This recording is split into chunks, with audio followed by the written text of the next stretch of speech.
على طريقة حسين شحاتة. حسين اضرب مش ممكن. الله الله يا بابا، يا سلام عليك يا بابا. بثلاثية على طريقة الملكي، على طريقة الريال. شدوا حط ثلاثة ضربوهم. ارحموا عزيز قوم دل، ارحموا عزيز قوم دل. يا رحمة، اين الفريق الاول؟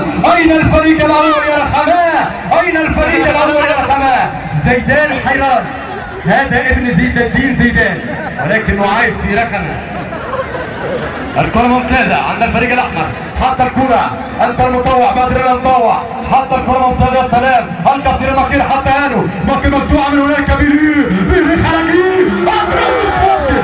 الله يا بابا، يا سلام عليك يا بابا. وكأننا في الكوبا كابانا، وكأننا في الملكي. حط الكرة الكلية. بيلي يلا بيلي، حط الكرة بيلي. وخر يا كمال، وخر يا كمال. اضرب اجلس يا كمال. الكرة الركنية كورنر. ماذا يقول الحكم ناصر الفقيه؟ أول حكم في المباراة، يعني يحكم مباراة دولية.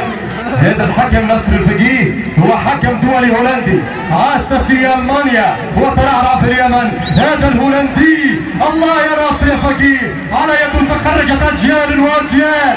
الكرة ممتازة والفريق الأحمر كما موجودة.